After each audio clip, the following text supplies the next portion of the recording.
Dengan mempelajari Sirah Nabawiyah, maka makin menambah kecintaan kepadanya. Semoga yang subscribe juga dimudahkan jalannya menuju surga. Silahkan tekan tombol like supaya postingan ini semakin tersebar. Dan tulis doa serta hajat pemirsa di kolom komentar. Semoga semakin banyak yang mengaminkan, maka semakin cepat terkabul. Nabi Sulaiman alaihi salam adalah manusia terkaya sepanjang sejarah kehidupan manusia di muka bumi. Dalam beberapa kitab suci seperti Al-Quran, Alkitab, dan Injil, Nabi Sulaiman alaihi salam dijelaskan sebagai manusia terkaya yang pernah hidup di muka bumi. Tidak ada satupun manusia yang bisa mengalahkan total kekayaannya hingga hari kiamat tiba. Para arkeolog telah menemukan situs peninggalan sejarah Islam yang mengungkap total kekayaan Nabi Sulaiman alaihi salam. Erez bin Yosef, seorang profesor sekaligus peneliti, ia menyatakan bahwa 3.000 tahun yang lalu Nabi Sulaiman alaihi salam diperkirakan memiliki kekayaan senilai 2,2 triliun US dollar. Dan apabila dikonversikan dengan nilai mata uang dolar hari ini, jika dirupiahkan, maka nilainya setara dengan 32.891.870 triliun rupiah. Profesor itu juga menjelaskan bahwa kekayaan Nabi Sulaiman alaihi salam berasal dari dua sumber, yakni istana kerajaan dan tambang tembaga. Nilai itu berkali-kali lipat lebih banyak dari total kekayaan negara Indonesia yang hanya mencapai 11.454 triliun per 30 Desember 2021. Nabi Sulaiman alaihi salam memiliki beberapa mukjizat. Di antaranya adalah dapat berbicara dengan bahasa binatang. Beliau dapat memerintah mereka untuk melakukan sesuatu. Beliau juga dapat mengendalikan besar kecilnya tekanan angin dan dapat mengatur ke arah mana angin akan berhembus. Sehingga dengan itu Nabi Sulaiman dapat memanfaatkan angin sebagai kendaraannya dan juga kendaraan tentaranya. Nabi Sulaiman juga bisa melunakkan besi dan membentuknya menjadi pakaian perang yang anti tusukan senjata tajam. Nabi Sulaiman juga memimpin para jin. Mereka tunduk dan patuh pada perintah Nabi Sulaiman alaihi salam. Tidak hanya setan, iblis laknatullah yang merupakan makhluk pembangkang dapat dibuat tunduk bertekuk lutut pada perintah-perintah Nabi Sulaiman. Nabi Sulaiman bisa melakukan teleportasi, yaitu berpindah dari suatu tempat ke tempat yang lain dalam waktu singkat. Peristiwa itu dibuktikan dengan pemindahan singgasana Ratu Balqis atas perintah Nabi Sulaiman. Nabi Sulaiman dikenal sebagai raja yang adil dan bijaksana. Nabi Sulaiman diberkahi kecerdasan yang luar biasa untuk menyatu padukan segenap kekuatan yang Allah berikan kepadanya. Ia mengelola dan membawa kerajaannya menjadi kekuatan raksasa yang tak terkalahkan di masanya dengan segenap kemampuan yang dimilikinya. Tentara Nabi Sulaiman adalah tentara terkuat di bumi tanpa ada yang menandingi. Pertanyaan mendasar yang muncul kali ini adalah dari mana sumber kekayaan dan kekuatan Nabi Sulaiman alaihi salam? Untuk mendapat jawaban dari pertanyaan itu, simak video ini sampai akhir. Sebelum itu, mari bantu channel ini terus berkembang dengan cara subscribe dan nyalakan tanda loncengnya. Berikan komentar yang positif dan berikan like serta share video ini. Bismillahirrahmanirrahim. Sungguh kami benar-benar telah menganugerahkan ilmu kepada Daud dan Sulaiman. Keduanya berkata, segala puji bagi Allah yang melebihkan kami dari kebanyakan hamba-hambanya yang mukmin. Sulaiman telah mewarisi Daud dan dia berkata, wahai manusia, kami telah diajari untuk memahami bahasa burung dan kami dianugerahi segala sesuatu. Sesungguhnya semua ini benar-benar karunia yang nyata. Quran Surat An-Naml ayat 15-16. Saudara-saudaraku yang dirahmati Allah, pada ayat di atas disebutkan bahwa Sulaiman telah mewarisi Daud.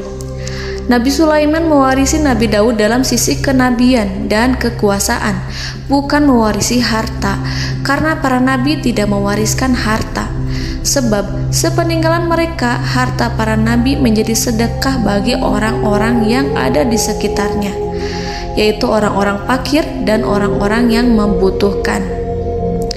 Dan harta para nabi tidak dikhususkan bagi kalangan keluarganya. Rasulullah Shallallahu Alaihi Wasallam bersabda, "Kami para nabi tidak mewariskan." Nabi Sulaiman mewarisi kenabian dari Nabi Daud. Ini adalah hal yang jelas. Allah telah memilihnya sebagai nabi dari Bani Israel. Begitu juga Allah telah memberinya kekuasaan kerajaan sehingga ia menjadi pemimpin Bani Israel. Barangkali sesuatu yang paling penting yang diwarisi oleh Nabi Sulaiman dari Nabi Daud adalah tradisi militer. Kemajuan militer yang dahsyat telah berpindah kepada Nabi Sulaiman. Nabi Daud sebenarnya adalah seorang pengembala kambing yang sangat miskin, tetapi seiring dengan perjalanan waktu, ia menjadi komandan pasukan tiada tanding. Nabi Daud alaihi salam mengetahui bahwa kekuatan hakiki yang mengatur alam semesta adalah kekuatan Allah. Ketika Nabi Daud mengelurkan tangannya dan memegang potongan batu, lalu beliau melemparkannya dengan ketepel ke arah Jalut, kepala Jalut retak dan ambruk menghantam tanah. Ini sebagai bentuk demonstrasi kekuatan darinya. Kehadiran Nabi Daud mengubah pasukan Bani Israel, di mana mereka sebelumnya lari jika berhadapan dengan musuh. Maka kini keberadaan mereka mulai diperhitungkan di masa hidupnya. Nabi Daud mengalami peperangan yang sangat banyak, tapi Al-Quran tidak menceritakan secara terperinci. Hal itu dikarenakan karena Al-Quran adalah kitab dakwah di jalan Allah, bukan kitab sejarah. Al-Quran hanya menceritakan di dalam Al-Quran surat Shad ayat 20, "Dan kami kuatkan kerajaannya, kerajaan Daud." Ayat tersebut berarti bahwa Nabi Daud belum terkalahkan dalam peperangan yang diikutinya. Di samping dukungan yang Allah berikan kepadanya, juga pasukan dan rakyatnya, di mana mereka adalah orang-orang yang bertauhid, menyerahkan diri kepada Allah. Allah Subhanahu wa Ta'ala mengajarkan kepada Nabi Daud hal-hal yang menjadikan pasukannya memiliki keistimewaan yang dengannya mereka dapat mengalahkan pasukan-pasukan lain, pasukan-pasukan besar yang ada di bumi pada saat itu. Allah Subhanahu wa Ta'ala berfirman dalam surat Saba ayat 10, "Dan kami telah melunakkan besi untuknya." Baju besi mungkin akan menjadi masalah dalam benak kita. Ketika orang-orang yang berperang, baju besi cukup mengganggu gerakan mereka. Kita bisa membayangkan ketika ada dua orang berperang, salah satu dapat bergerak bebas, sementara yang lainnya tidak leluasa bergerak karena tertahan dengan pakaiannya. Namun, dengan kekuasaan Allah, Nabi Daud dapat melunakkan besi dan membuat baju besi yang ringan, yang mudah untuk digunakan. Ini adalah kemajuan penting yang Allah berikan kepada Nabi Daud dan tentaranya. Kemajuan itu kemudian diajarkan, diwariskan dan dimiliki oleh Nabi Sulaiman alaihi salam. Nabi Sulaiman memiliki pasukan dahsyat yang melebihi pasukan manapun di bumi saat itu, atau bahkan mungkin saat ini. Bahkan Allah menambahkan karunia-Nya kepada Nabi Sulaiman yang disebutkan dalam Al-Quran surat An-Naml ayat 16. Dan Sulaiman telah mewarisi Daud, dan dia berkata, "Wahai manusia, kami telah diberi pengertian tentang suara burung, dan kami diberi segala sesuatu. Sesungguhnya ini benar-benar suatu karunia yang nyata." Saudara-saudaraku yang dirahmati Allah, pada suatu hari Nabi Sulaiman alaihi salam menengadahkan tangannya dan berdoa kepada Allah Subhanahu wa ta'ala. Antara hati Nabi dan Allah tidak ada penghalang, tidak ada jarak, tidak ada sekatan waktu, tidak ada satupun dari para nabi yang berdoa kepada Allah kecuali doanya pasti dikabulkan. Doa Nabi Sulaiman alaihi salam direkam dalam Al-Quran surat Shad ayat 35. Nabi Sulaiman berkata, "Ya Tuhanku, ampunilah aku, anugerahkanlah kepadaku kerajaan yang tidak dimiliki oleh seorang pun sesudahku." Nabi Sulaiman menginginkan dari Allah sesuatu kerajaan yang belum pernah diperoleh oleh siapapun setelahnya. Allah Subhanahu wa ta'ala mengabulkan doa Nabi Sulaiman dan memberinya kerajaan tersebut. Nabi Sulaiman mewarisi kekuasaan, kenabian, hikmah ilmu dari Nabi Daud alaihi salam. Orang-orang menyebut Nabi Sulaiman Al-Hakim, Sulaiman yang bijaksana. Kebijaksanaan Nabi Sulaiman tidak terbatas pada keadilannya di tengah-tengah manusia dan juga kasih sayangnya kepada mereka. Namun, kebijaksanaan Nabi Sulaiman juga berlaku di kalangan burung dan binatang lainnya. Nabi Daud juga mengenal bahasa burung, tetapi Nabi Sulaiman dapat berbicara dengan bahasa burung. Bahkan, ia dapat menggantikannya sebagai pembantunya. Ketika Nabi Daud bertasbih di gunung, burung-burung serta binatang buas ikut bertasbih bersamanya. Bahkan angin pun berhenti untuk mendengarkan tasbih itu. Sedangkan Nabi Sulaiman alaihi salam, Allah Subhanahu wa ta'ala memberinya karunia lebih dari itu, di mana binatang-binatang buas tunduk padanya, begitu juga angin dan burung.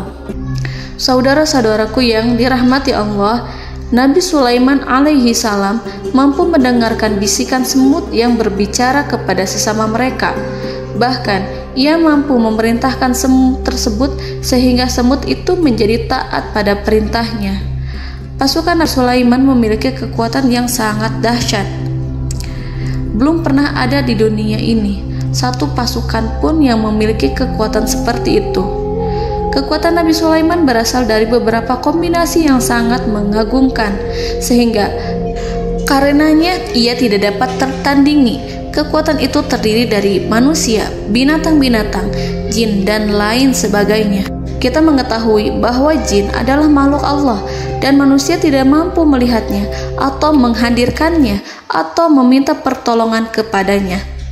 Sedangkan Nabi Sulaiman telah diberi Allah suatu kemampuan untuk menundukkan jin, memperkerjakan mereka sebagai tentara di tengah-tengah peperangan. Bahkan ia mampu menjadikan mereka sebagai pekerja-pekerja kasar di kerajaannya saat tidak ada peperangan. Oleh sebab itu, ketika ada pasukan lain yang mencoba melawan pasukan Nabi Sulaiman, mustahil mereka akan mendapatkan kemenangan. Bahkan pasukan Nabi Sulaiman diperkuat oleh pasukan burung. Burung di pasukan Nabi Sulaiman memerankan tugas penting, yaitu menjadi agen intelijen. Kita mengetahui bahwa peranan informasi saat peperangan adalah hal yang penting. Dari informasi tersebut, pasukan dapat mengetahui keadaan lawannya. Demikianlah peranan burung pada pasukan Sulaiman. Ia terbang di tengah-tengah musuh. Kemudian, ia kembali kepada Nabi Sulaiman untuk menyampaikan berita tentang keadaan lawannya. Di samping jin dan burung, Allah juga menundukkan angin untuk Nabi Sulaiman.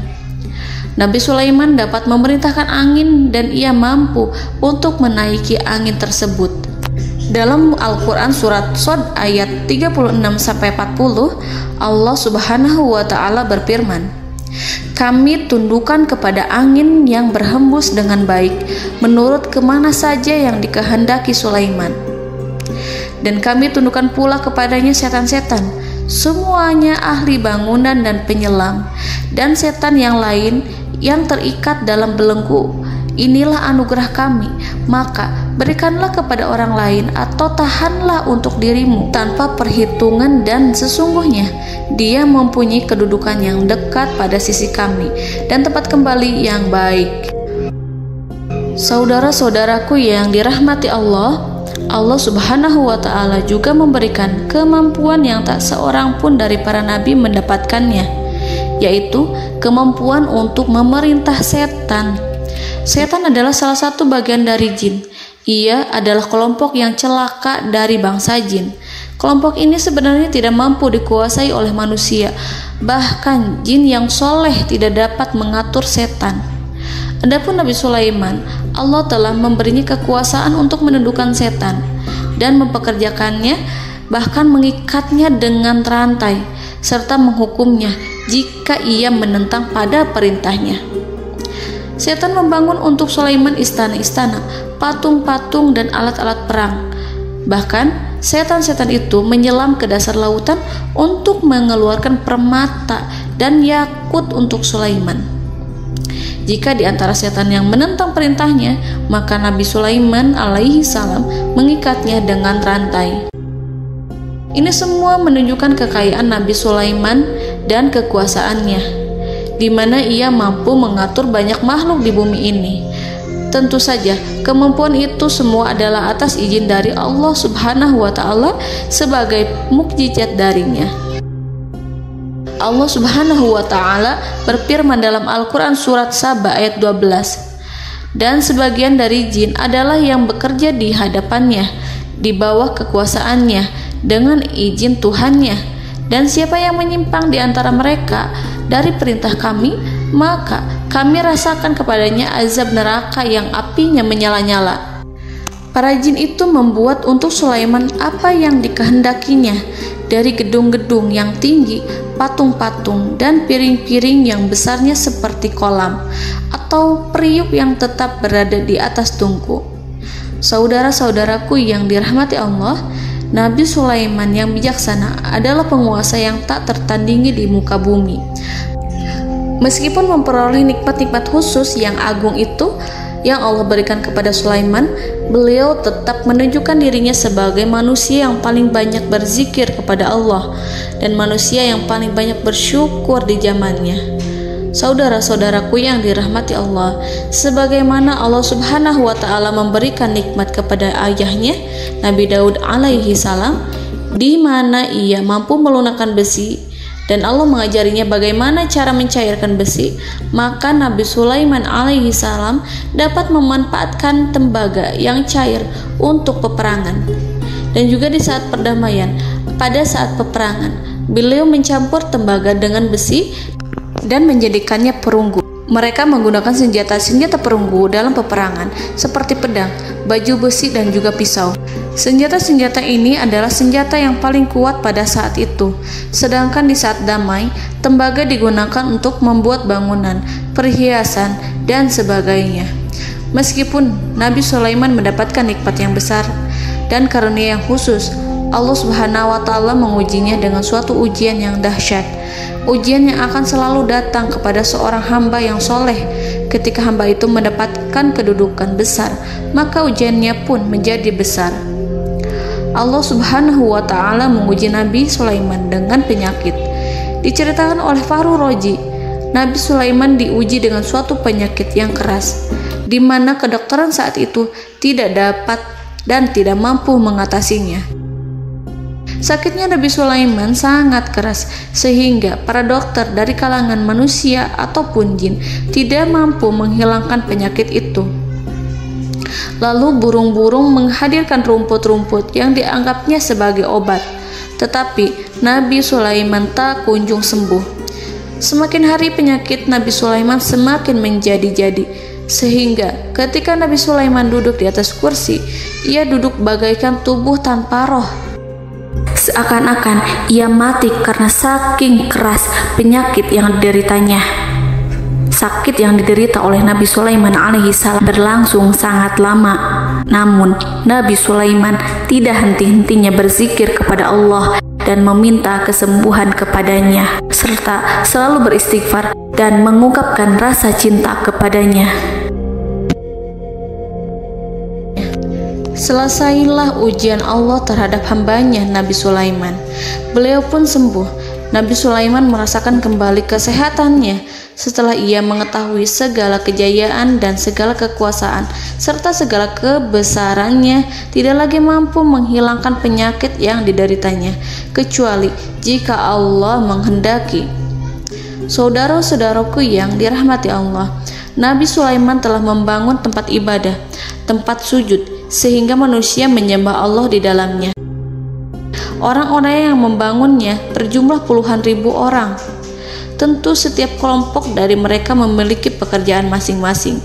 Di antara mereka ada yang mencairkan tembaga, di antara mereka ada yang tukang pahat, ada yang tukang ukir, ada yang membelah batu, ada yang memotong kayu, ada yang mendatangkan rumput-rumput dari Libanon, ada yang mendatangkan emas dan menjadikannya lempengan-lempengan yang mengkilat untuk menutupi kayu serta untuk melapisi dinding-dinding. Bahkan golongan jin pun membantu membangun tempat tersebut, tentu dengan perintah dan bimbingan Nabi Sulaiman. Mereka membuat patung-patung yang besar, membuat bejana yang besar untuk tempat makan para tentara dan pekerja, yaitu bejana seperti gunung. Karena saking berat dan besarnya, mereka juga membuat tempat-tempat minum yang besarnya seperti kolam. Nabi Sulaiman mengawasi para pekerjanya dan juga mengurusi masyarakatnya, di mana beliau mengenali problem mereka dan berusaha memecahkannya. Beliau juga mengawasi pasukan dari kalangan binatang dan burung. Beliau mengetahui apabila ada satu di antara mereka yang tidak datang, kemana ia pergi serta mengapa ia pergi. Nabi Sulaiman menguasai pengetahuan itu semua. Nabi Sulaiman bukan hanya mengetahui problem tentara-tentaranya dari kalangan manusia ataupun tentaranya dari kalangan burung, namun ia juga menunjukkan kasih sayang terhadap semut, di mana beliau mendengar bisikannya dan tidak suka untuk menginjaknya. Nabi Sulaiman selalu menundukkan kepalanya ke bumi sebagai bentuk rasa rendah diri dan syukur kepada Allah. Pada suatu hari, Nabi Sulaiman alaihi salam berjalan di depan tentaranya dan tiba-tiba ia mendengar suara semut yang berkata kepada temannya dari kalangan semut.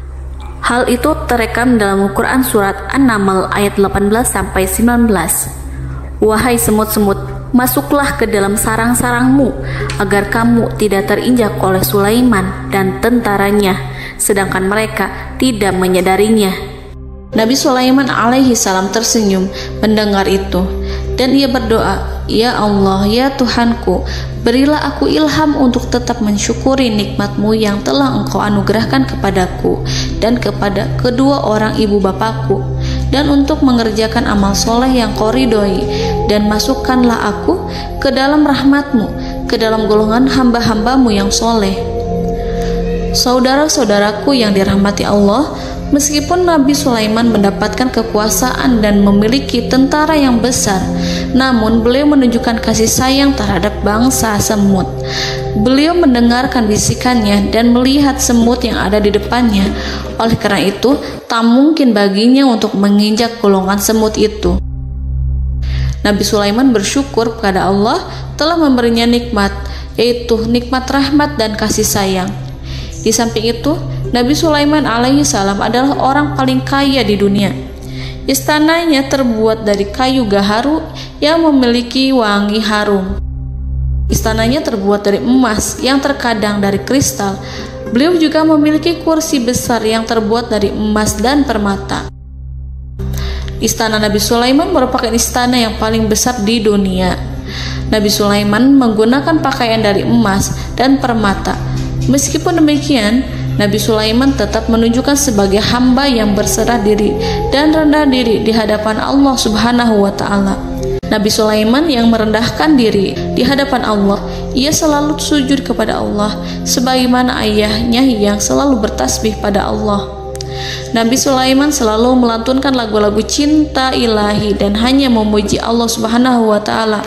Pada suatu hari, Nabi Sulaiman alaihi salam mengeluarkan perintah kepada pasukannya untuk bersiap-siap. Kemudian, Nabi Sulaiman keluar dan memeriksa pasukannya satu demi satu. Kelompok yang pertama adalah kelompok manusia. Nabi Sulaiman memperhatikan kesiapan mereka. Lalu Nabi Sulaiman mengeluarkan perintah-perintah kepada mereka. Kemudian Nabi Sulaiman memeriksa kelompok jin dan menyampaikan perintahnya kepada mereka. Beliau memenjarakan jin yang tampak bermalas-malasan saat bekerja. Lalu beliau memeriksa binatang dan berkata kepada mereka, apakah mereka sudah makan dengan baik? Apakah mereka tidur dengan nyenyak? Apakah ada yang mengadu pada mereka, misalkan karena penyediaan makanan yang tidak layak? Apakah ada di sana yang sakit dan lain sebagainya? Ketika Nabi Sulaiman merasa puas dengan semuanya, Nabi Sulaiman memasuki tenda tempat berkumpulnya para burung. Nabi Sulaiman alaihi salam kemudian memasuki tenda tersebut, mengamati keadaan di sekitarnya, sehingga beliau mengetahui bahwa ada satu burung yang tidak hadir, yaitu burung hudhud. Mengapa aku tidak melihat burung hudhud? Burung-burung yang lain tampak terdiam sebagai penghormatan, dan mereka mendengarkan apa yang akan dikatakan pemimpin mereka. Nabi Sulaiman mengarahkan pandangannya pada semua burung dan tidak menemukan burung hudhud di antara mereka. Tak seekor burung pun yang mengetahui keberadaannya. Burung hudhud absen pada apel wajib kali ini. Nabi Sulaiman mulai menampakkan kemarahannya. Tiba-tiba, seekor burung kecil memberanikan diri untuk berkata kepada Nabi Sulaiman, "Wahai Nabi yang mulia, seharusnya hudhud ada bersamaku kemarin untuk melaksanakan tugas penyelidikan. Ia adalah pemimpin misi itu. Namun, burung hudhud belum datang. Oleh karena itu, aku tidak pergi bersamanya." Burung itu tampak gemetar. Nabi Sulaiman mengetahui bahwa hudhud tidak hadir dan tak seorang pun mengetahui kemana ia pergi. Burung hudhud pergi tanpa izin terlebih dahulu. Dalam keadaan marah, Nabi Sulaiman berkata, "Sungguh aku benar-benar akan mengazabnya dengan azab yang sangat keras atau benar-benar menyembelihnya, kecuali jika ia benar-benar datang kepadaku dengan alasan yang jelas."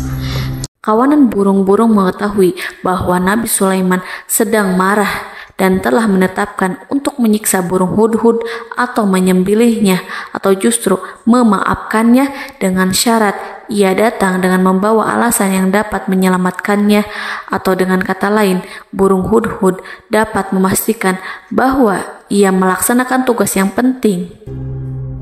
Nabi Sulaiman menunjukkan kemarahan yang besar sehingga siapapun akan merasa takut kepada Nabi Sulaiman yang marah. Nabi Sulaiman kemudian pergi dari tempat burung tersebut.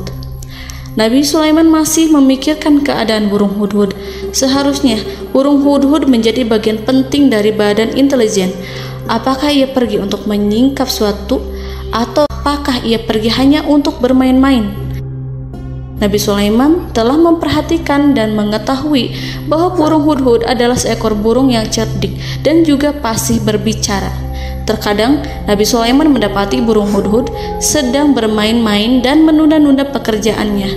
Namun ketika Nabi Sulaiman melihatnya, burung hudhud memahami bahwa perbuatannya tidak benar.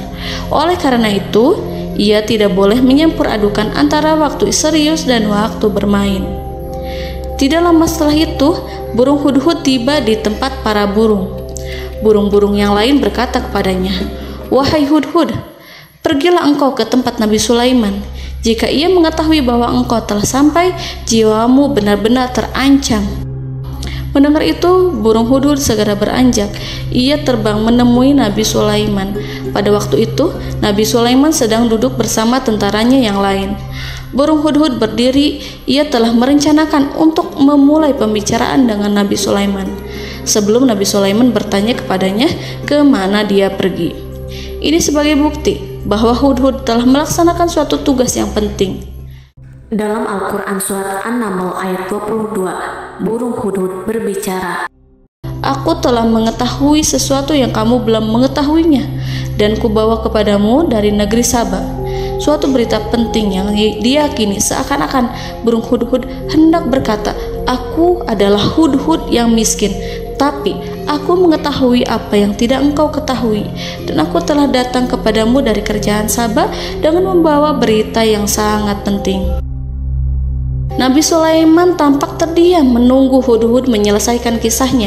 Dalam surat An-Naml ayat 23-24, burung hudhud berkata, Sesungguhnya aku menjumpai seorang wanita yang memerintah mereka.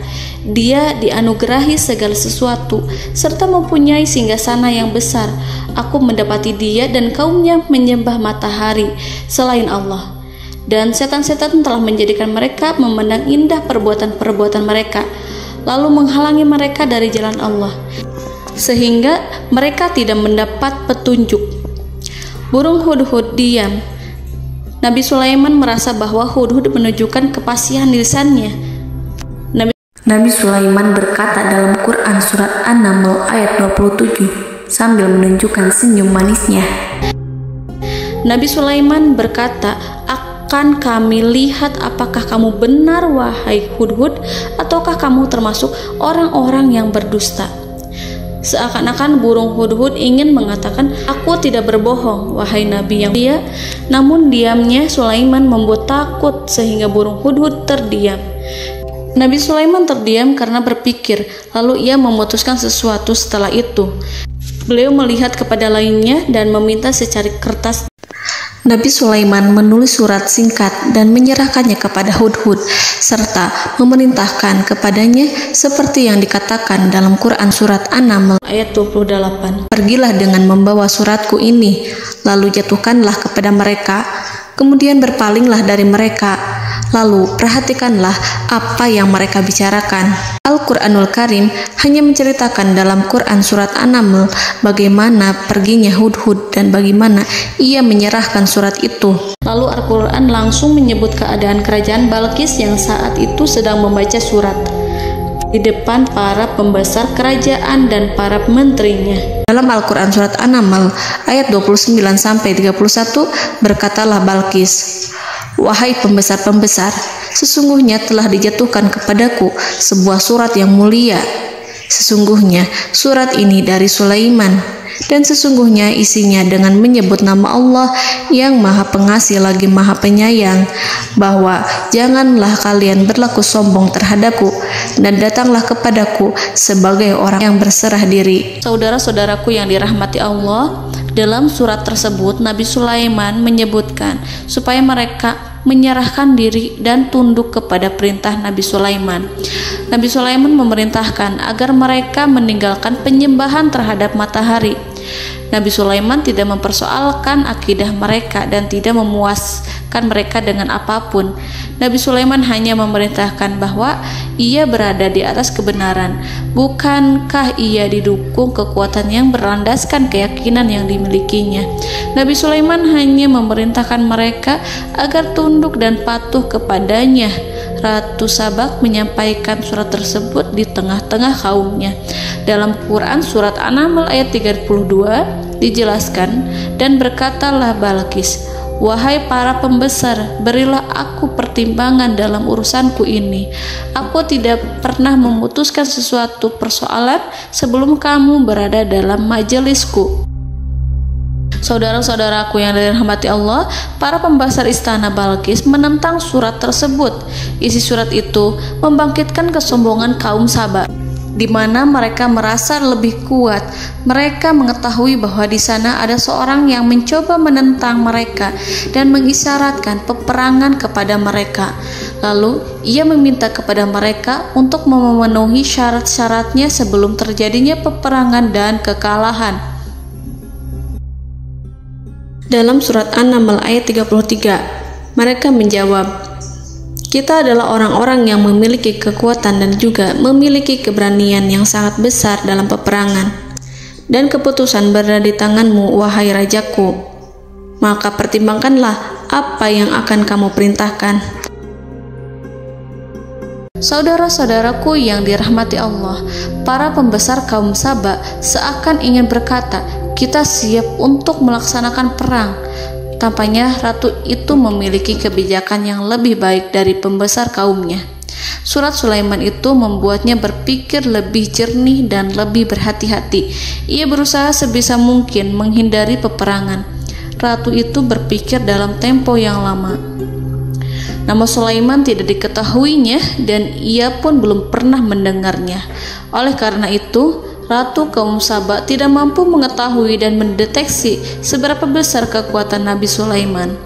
boleh jadi Nabi Sulaiman memiliki kekuatan yang dahsyat sehingga ia mampu memerangi kekuasaannya dan mengalahkannya.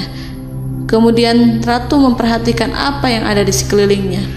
Ia melihat kemajuan masyarakatnya dan juga kekayaannya. Barangkali ia mengira bahwa Nabi Sulaiman iri terhadap kemajuan dan kekayaannya itu, sehingga Nabi Sulaiman ingin menyerangnya. Setelah mempertimbangkan isi surat Nabi Sulaiman dengan cermat, Ratu Saba memilih untuk tidak bersikap ceroboh dan bodoh. Ratu lebih suka untuk menggunakan bahasa kelembutan. Ia mengirim kepada Nabi Sulaiman suatu hadiah yang besar. Ratu mengira bahwa Nabi Sulaiman seorang yang ambisius, yang boleh jadi ia telah mendengar tentang kekayaan kerajaan Saba. Para utusan pergi dengan membawa hadiah dari Ratu Saba. Ratu berharap agar mereka dapat memasuki kerajaan Nabi Sulaiman dan akan mengetahui kondisi kerajaannya. Saat mereka pulang, Ratu ingin mendengar secara langsung dari mereka tentang bagaimana keadaan kaum Nabi Sulaiman dan pasukannya. Setelah mendapatkan informasi yang cukup, maka Ratu Balqis dapat membuat sesuatu keputusan yang tepat. Ratu menyembunyikan apa yang terlintas dalam pikirannya, lalu ia berbicara kepada pembesar istananya bahwa ia dapat menyingkap niat jahat Raja Sulaiman melalui cara mengirimkan hadiah kepadanya. Ratu lebih memilih cara tersebut dan menunggu reaksi dari Nabi Sulaiman. Ratu berhasil memuaskan para pembesar istana, dan untuk sementara ia menghilangkan ide untuk berperang. Karena para raja jika menyerang suatu desa, maka pemimpin desa tersebut adalah orang yang paling banyak mendapatkan kehinaan.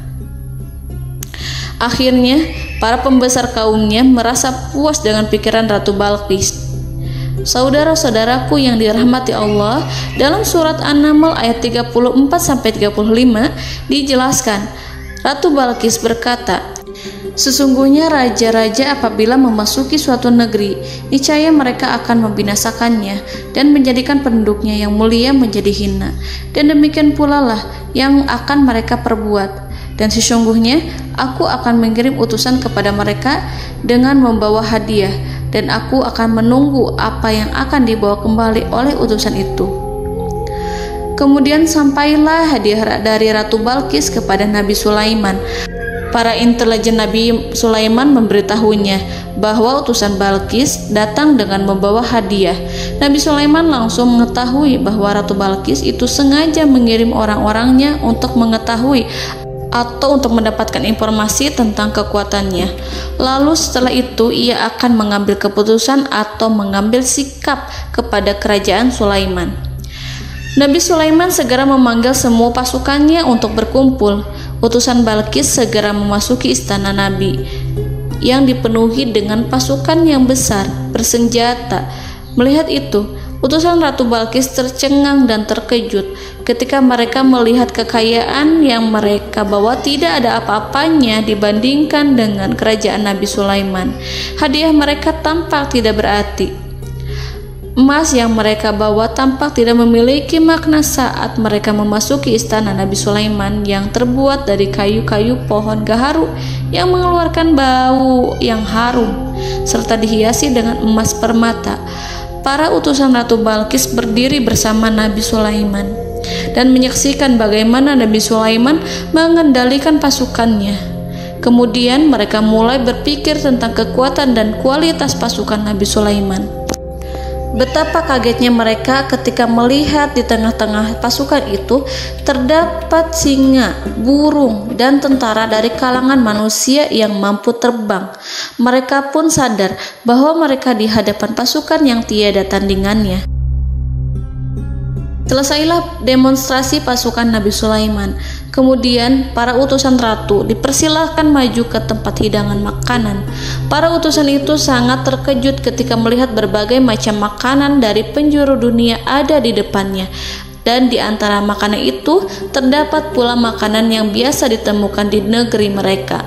Tetapi mereka melihat bahwa makanan itu memiliki rasa yang lebih istimewa. Selain itu, piring-piring yang ada di depan mereka terbuat dari emas dan mereka dilayani oleh laki-laki yang berhias dengan emas. Di meja makan itu terdapat burung, ikan laut, dan berbagai macam daging yang mereka tidak mampu lagi membedakan daging apa itu. Nabi Sulaiman tidak makan bersama mereka, tapi beliau makan dengan menggunakan piring yang terbuat dari kayu. Beliau memakan roti yang kering yang dicampur dengan minyak. Inilah makanan yang dipilih Nabi Sulaiman. Makan bersama mereka dalam keadaan diam, mereka merasa kehadiran Nabi Sulaiman menciptakan suatu wibawa yang luar biasa.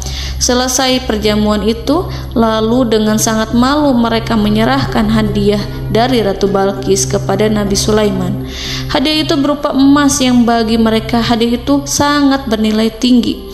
Tapi di sini hadiah itu tampak kecil di hadapan kekayaan Nabi Sulaiman yang sangat mengagumkan. Nabi Sulaiman memperhatikan hadiah dari Ratu Balqis itu dan berkata dalam Quran surat An-Naml ayat 36, "Maka apa yang diberikan Allah kepadaku lebih baik daripada apa yang diberikannya kepadamu, tetapi kamu merasa bangga dengan hadiahmu." Saudara-saudaraku, Raja Sulaiman menyingkap dengan kata-katanya yang singkat itu penolakannya terhadap hadiah mereka. Ia memberitahu utusan itu bahwa ia tidak menerima hadiah tersebut. Ia tidak merasa puas dengan hadiah itu. Yang membuatnya puas hanyalah, janganlah kalian berlaku sombong terhadapku dan datanglah kepadaku sebagai orang-orang yang berserah diri. Lalu Nabi Sulaiman berkata kepada mereka dengan pelan. Hal itu diabadikan dalam Al-Quran surat An-Naml ayat 37. "Kembalilah kepada mereka, sungguh kami akan mendatangi mereka dengan bala tentara yang mereka tidak kuasa melawannya.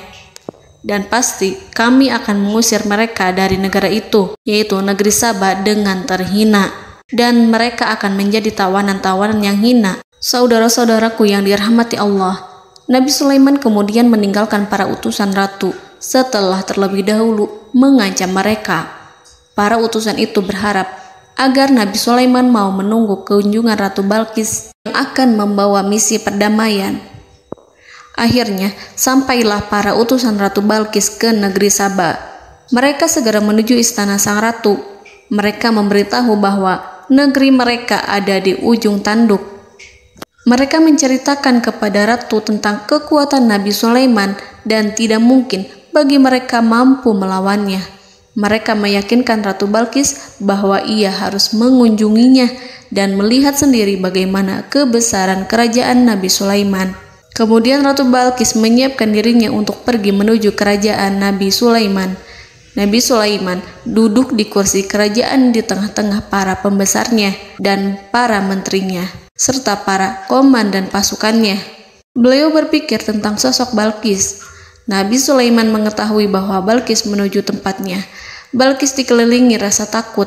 Nabi Sulaiman berpikir sejenak tentang bagaimana matahari disembah.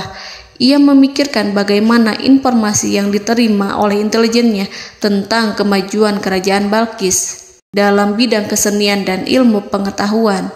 Nabi Sulaiman bertanya kepada dirinya sendiri, apakah kemajuan menjadi penghalang untuk mengetahui kebenaran?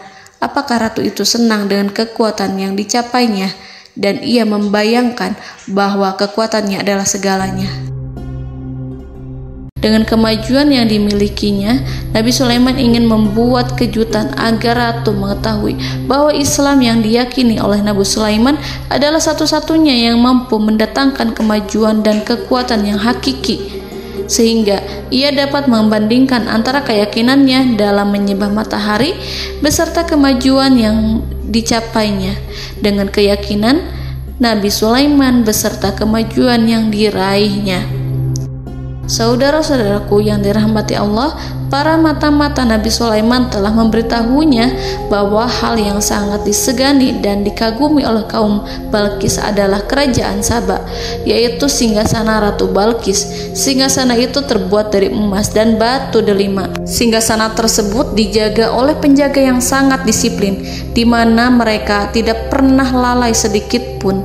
Oleh karena itu, sangat tepat apabila Nabi Sulaiman menghadirkan singgasananya di sini, di kerajaannya. sehingga ketika ratu tiba, maka ia dapat duduk di atasnya. Nabi Sulaiman ingin membuat kejutan kepadanya dan menunjukkan bahwa kemampuannya tersebut yang berlandaskan pada keislaman. Nabi Sulaiman melakukan yang demikian itu dengan harapan agar si ratu tunduk kepadanya. Ide itu terlintas dalam diri Nabi Sulaiman. Lalu ia mengangkat kepalanya dan menoleh kepada anak buahnya. Hal itu diabadikan dalam Quran Surat An-Naml ayat 38. Wahai para pembesar, siapakah di antara kamu sekalian yang sanggup membawa singgasananya kepadaku sebelum mereka datang kepadaku sebagai orang-orang yang berserah diri? Saudara-saudaraku, perhatikanlah ungkapan pikiran Nabi Sulaiman tersebut. Semua pemikirannya berkisar tentang keislaman para penyembah matahari, tentang bagaimana beliau dapat memberikan petunjuk kepada mereka di jalan Allah. Yang pertama menjawab pertanyaan Nabi Sulaiman adalah jin Ifrit. Dalam Quran Surat An-Naml ayat 39, berkatalah Ifrit yang cerdik dari golongan jin, "Aku akan datang kepadamu dengan membawa singgasana itu sebelum kamu berdiri dari tempat dudukmu. Sesungguhnya aku benar-benar kuat untuk membawanya, lagi dapat dipercaya." Nabi Sulaiman berdiri dari tempat duduknya. Setelah 1 jam atau 2 jam, jin itu berjanji kepadanya untuk menghadirkan singgasana Balkis. Sebelum itu, istana Nabi Sulaiman di Palestina, sedangkan istana Balkis terletak di Yaman. Antara singgasana tersebut dengan singgasana Nabi Sulaiman berjarak lebih dari ribuan mil. Barangkali pesawat yang cepat sekalipun yang kita kenal hari ini tidak akan mampu membawa dan mendatangkan istana itu dalam waktu 1 jam. Tetapi masalahnya di sini, berhubung dengan kekuatan jin yang serba misterius, Nabi Sulaiman tidak mengomentari sedikit pun terhadap apa yang dikatakan oleh Ifrit. Nabi Sulaiman tampak menunggu tanggapan lain yang mampu menghadirkan singgasana Balkis yang lebih cepat dari jin Ifrit. Nabi Sulaiman menoleh kepada seorang yang di sana, yang duduk di atas naungan. Hal itu diceritakan dalam Al-Quran Surat An-Naml ayat 40. Berkatalah seseorang yang mempunyai ilmu dari Alkitab, "Aku akan membawa singgasana itu kepadamu sebelum matamu berkedip." Maka tatkala Sulaiman melihat singgasana itu terletak di hadapannya, ia pun berkata, "Ini termasuk karunia Tuhanku untuk menguji aku. Apakah aku akan bersyukur atau mengingkari nikmatnya? Dan barang siapa yang bersyukur, maka sesungguhnya dia bersyukur untuk kebaikan dirinya sendiri. Dan barang siapa yang ingkar, maka sesungguhnya Tuhanku maha kaya lagi maha mulia." Saudara-saudaraku, belum lama seseorang yang mempunyai ilmu dari Alkitab menyatakan kalimatnya, sehingga singgasana itu tiba-tiba ada di depan Nabi Sulaiman, yang mampu menghadirkan singgasana itu lebih cepat dari kedipan mata. Al-Quranul Karim tidak menyingkap kepribadian seseorang yang menghadirkan singgasana itu. Al-Quran hanya menggarisi bahwa orang itu mempunyai ilmu dari Alkitab. Al-Quran tidak menjelaskan kepada kita apakah ia seorang malaikat ataukah manusia ataukah jin. Al-Quran sengaja tidak menyingkap hakikat kitab yang dimaksud. Saudara-saudaraku yang dirahmati Allah, setelah melihat singgasana itu, Nabi Sulaiman bersyukur kepada Allah. Ia mulai memperhatikan singgasana sang ratu. Singgasana tersebut merupakan simbol pembangunan dan juga kemajuan, tetapi tampaknya ia hanya sesuatu yang biasa saja jika dibandingkan dengan kekuasaan dan kebesaran ciptaan yang dibuat oleh manusia dan jin di kalangan istana Nabi Sulaiman. Nabi Sulaiman memikirkan dalam tempo yang sangat lama singgasana Ratu Balkis itu.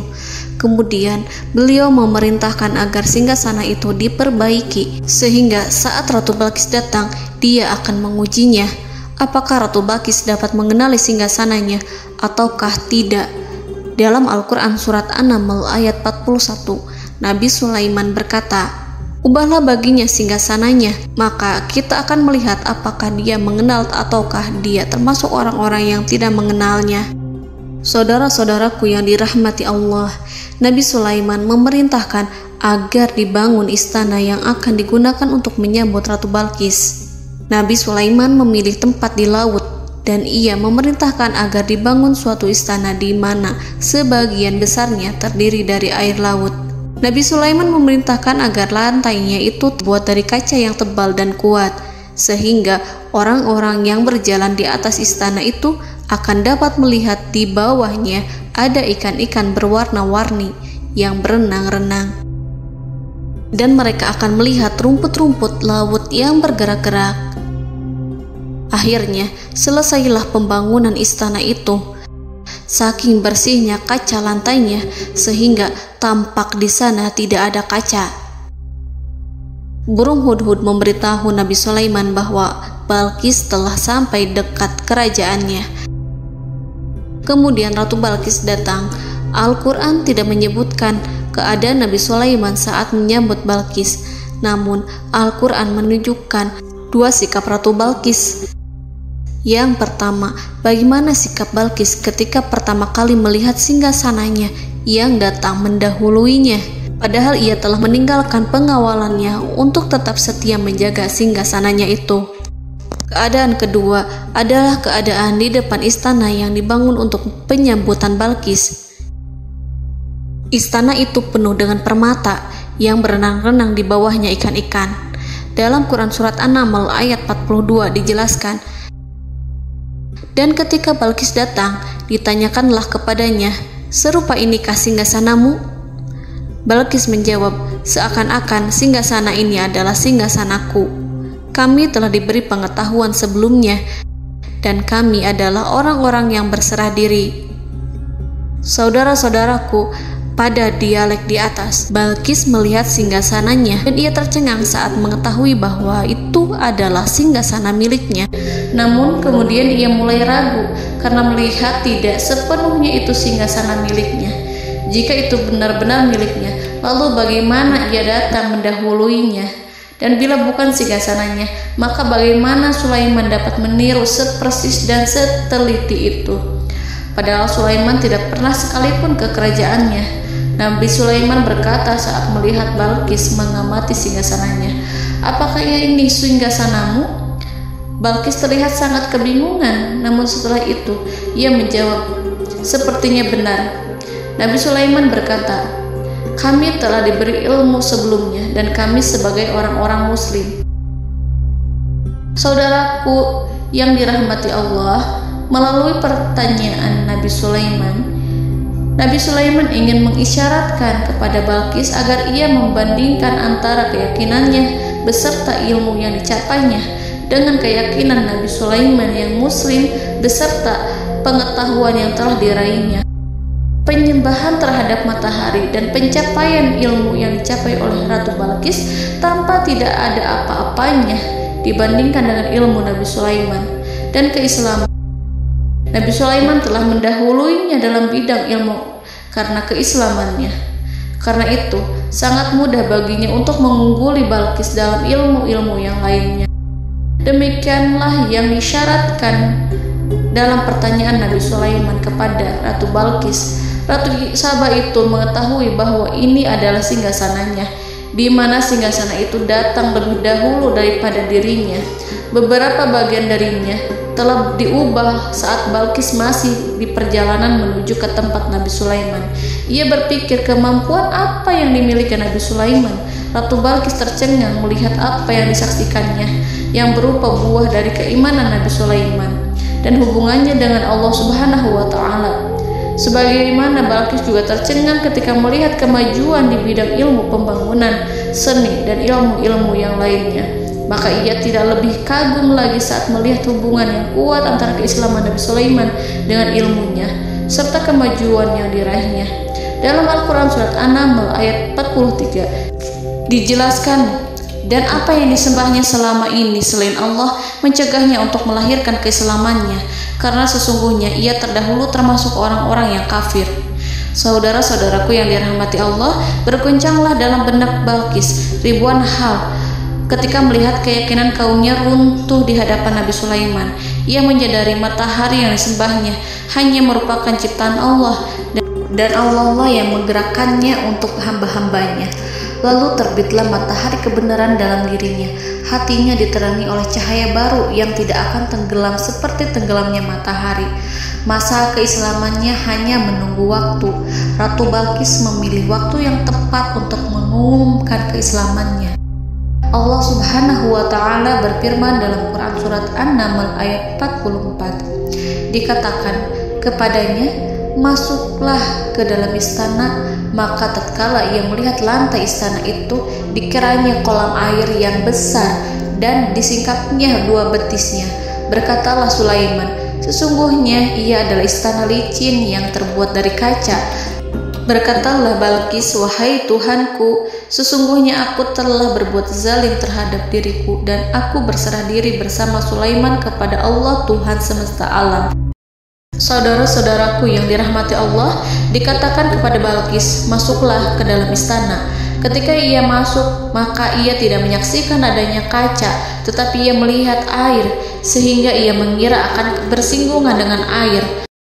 Lalu ia menyingkapkan sedikit bajunya agar bajunya itu tidak basah. Nabi Sulaiman mengingatkannya tanpa melihatnya agar ia tidak khawatir terhadap pakaiannya, karena pakaiannya tidak akan basah sebab di sana tidak ada air. Itu sekedar kaca yang halus, yang saking halusnya sehingga ia tidak tampak. Pada kesempatan itulah Balqis mengumumkan keislamannya yang mengakui kelalimannya, dan ia menyatakan menyerahkan diri kepada Nabi Sulaiman dan kepada Allah Tuhan semesta alam. Lalu kaumnya pun mengikutinya dan mereka memeluk Islam. Balqis menyadari ia berhadapan dengan penguasa yang terbesar di bumi dan Nabi Allah yang mulia. Untuk pertama kalinya, wajah Sulaiman tampak dihiasi dengan senyuman yang menunjukkan kepuasannya sejak Balqis mengunjunginya. Demikianlah Nabi Sulaiman mewujudkan kejayaannya yang hakiki dan menyebarkan cahaya Islam di muka bumi. Saudara-saudaraku, Al-Quran tidak menyebutkan kisah Balqis setelah keislamannya. Para ahli tafsir mengatakan bahwa ia menikah dengan Nabi Sulaiman. Selain itu, ada yang mengatakan bahwa ia menikah dengan salah satu orang dekat Nabi Sulaiman. Ada juga yang mengatakan bahwa sebagian Raja Habasyah adalah keturunan dari buah perkawinan ini. Wallahu a'lam bishawab. Saudara-saudaraku yang dirahmati Allah, Nabi Sulaiman hidup di tengah-tengah kejayaan dan kemuliaan di bumi.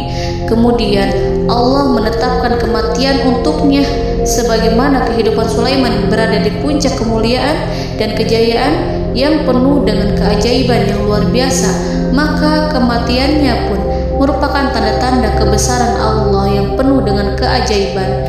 Demikianlah bahwa kematiannya sesuai dengan kehidupannya, sesuai dengan kejayaannya. Allah berfirman tentang kematian Sulaiman di dalam Al-Quran Surat Saba ayat 14. Maka tatkala kami telah menetapkan kematian Nabi Sulaiman, tidak ada yang menunjukkan kepada mereka kematiannya itu kecuali rayap yang memakan tongkatnya. Maka tatkala ia telah tersungkur, tahulah jin bahwa kalau sekiranya mereka mengetahui yang gaib, tentulah mereka tidak akan tetap dalam siksa yang menghinakan. Saudara-saudaraku, kemampuan Nabi Sulaiman untuk menundukkan jin dan mempekerjakan mereka serta hubungan mereka dengan semua itu menimbulkan fitnah di tengah-tengah manusia dalam hal tertentu. Kematian Nabi Sulaiman merupakan batasan jawaban terhadap fitnah ini. Kami tidak mengetahui siapa yang mengklaim bahwa jin mengetahui hal yang gaib. Apakah itu setan yang terkutuk, atau jin yang bodoh, atau manusia yang tertipu?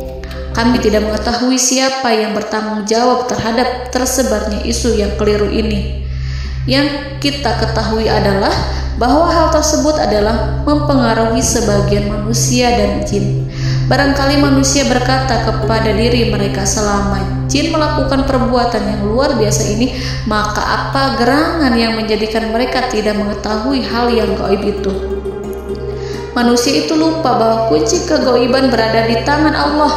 Masalah ilmu gaib tidak akan mampu dikuasai oleh jin dan manusia. Hanya Dia yang mengetahuinya, dan manusia diberitahu hanya sedikit sekali. Saudara-saudaraku yang dirahmati Allah, seakan-akan Allah telah merencanakan bahwa kematian Sulaiman bertujuan untuk menghancurkan pemikiran itu, yaitu pemikiran bahwa jin mengetahui hal-hal yang gaib. Jin bekerja untuk Nabi Sulaiman selama beliau hidup, dan tatkala beliau meninggal, maka tugas mereka menjadi bebas. Nabi Sulaiman meninggal tanpa diketahui oleh jin, sehingga mereka tetap bekerja untuk mereka, tetap mengabdi kepada Sulaiman. Seandainya mereka mengetahui hal yang gaib, niscaya mereka tidak akan meneruskan pekerjaan mereka. Saudara-saudaraku, pada suatu hari Nabi Sulaiman memasuki mihrabnya untuk itikaf ibadah dan beribadah kepada Allah. Tak seorang pun yang berani mengganggu khalwatnya. Mihrab Sulaiman terletak di puncak gunung dan dindingnya terbuat dari permata. Pada suatu hari, Nabi Sulaiman duduk bersandar pada tongkatnya dan ia tampak tenggelam dalam tafakur. Beliau berzikir pada Allah hingga rasa kantuk menguasainya. Lalu setelah itu malaikat maut menemuinya. Nabi Sulaiman pun meninggal. Beliau bersandar kepada tongkatnya. Jin melihatnya dan mengira bahwa beliau sedang sholat, sehingga mereka pun terus melanjutkan pekerjaannya. Berlalulah hari demi hari yang panjang. Datanglah rayap, yaitu semut kecil yang memakan kayu. Hewan itu mulai memakan tongkat Nabi Sulaiman. Rayap itu tampak lapar. Sebagian dari tongkat Nabi Sulaiman dimakan beberapa hari oleh rayap itu. Ketika yang dimakannya semakin bertambah, maka tongkat itu pun menjadi rusak dan kemudian jatuh dari tangan Nabi Sulaiman alaihi salam. Tubuh mulia itu kehilangan keseimbangan dan kemudian jatuh terhempas di bumi. Tatkala tubuh suci itu tersungkur, maka manusia segera menuju ke arahnya.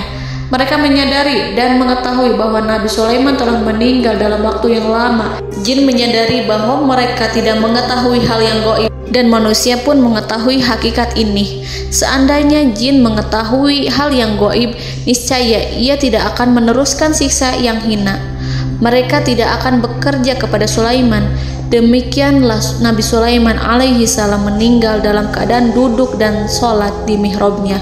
Lalu berita itu tersebar bagaikan api di bumi. Manusia, burung, dan binatang buas mengantarkan jenazah Nabi Sulaiman.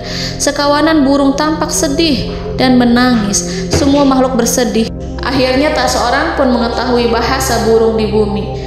Meninggallah seorang yang memahami pembicaraan burung, binatang-binatang, jin, dan lain sebagainya. Burung-burung itu berkata, betapa beratnya kehidupan di tengah orang-orang yang tidak mengetahui pembicaraan kita. Allahu a'lam.